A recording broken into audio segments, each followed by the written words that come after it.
Hello, it's me again, Dr. Babatunde Okewale.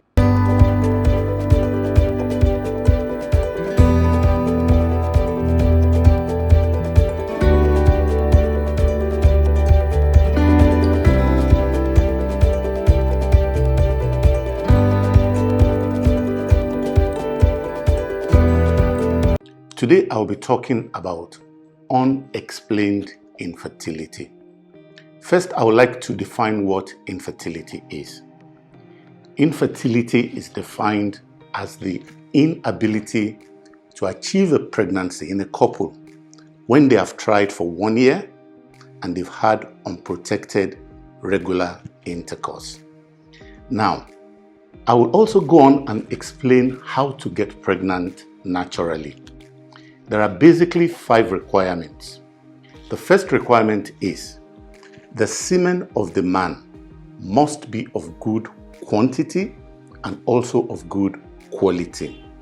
The second requirement is the woman must still be menstruating, and menstruating in such a way that she knows her fertile period or the day that she ovulates.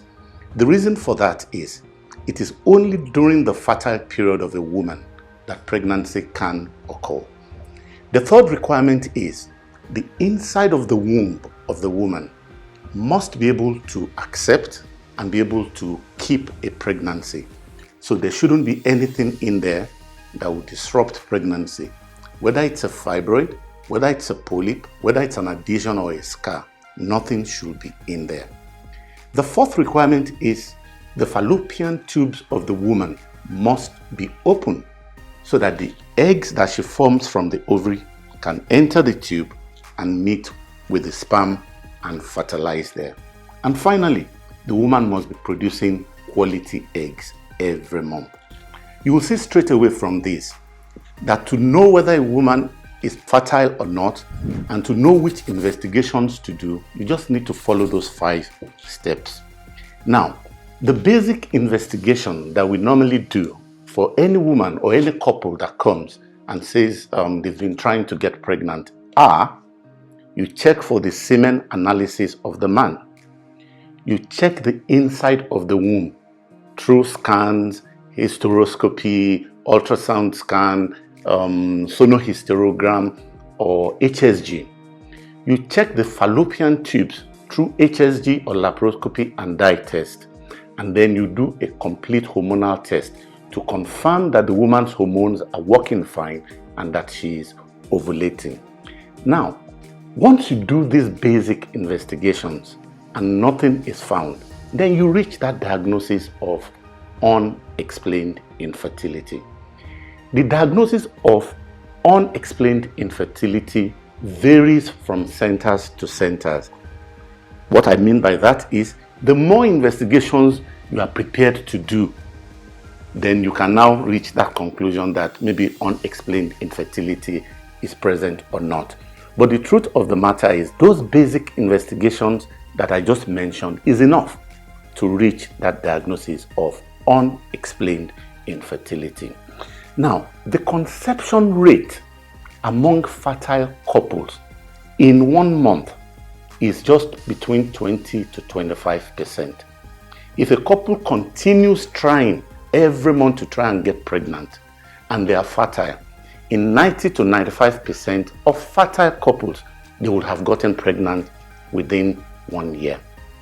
Now, in unexplained infertility, the conception rate in 1 month compared to 20 to 25% in a fertile couple is just 1 to 4%. So you can see the problem there.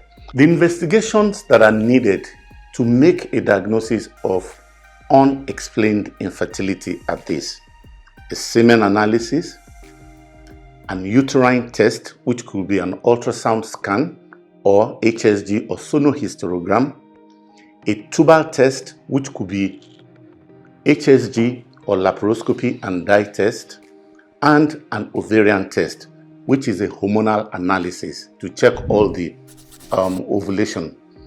Now, there are some investigations that are not needed to reach that diagnosis.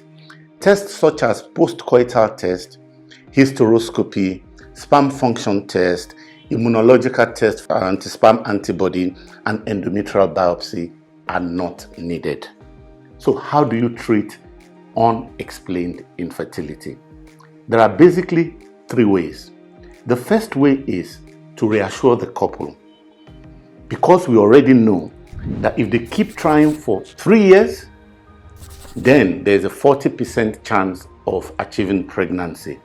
But if you're going to reassure the couple, you have to take their age into consideration.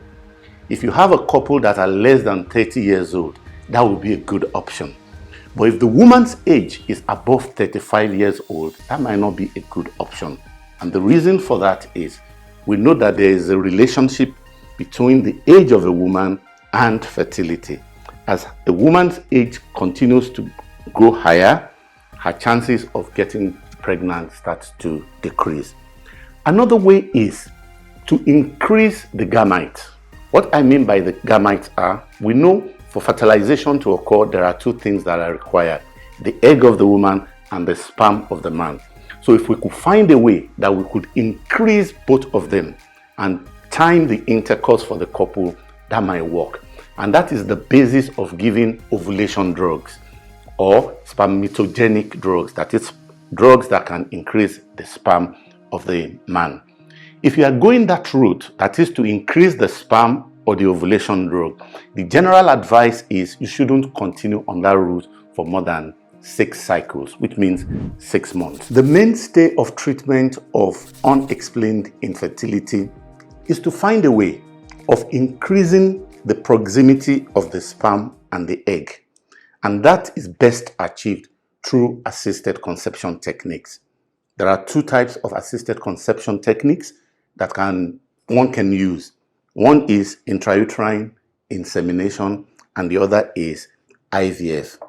Now, generally speaking, both of them give a better figure than the reassurance method or trying to increase the gametes through ovulation drug and spermatogenic drugs. For more information about unexplained infertility, you can get my book. It's called How to Get Pregnant and Have a Baby. It is available on Amazon, and it's also available in Nigeria through all our social media if you order them. It's all the things I've spoken about on unexplained infertility is also available in my new book called The Art of Making Babies. It's also available on Amazon, and it's available in all, if you make an order, in all our social media. Thank you and God bless.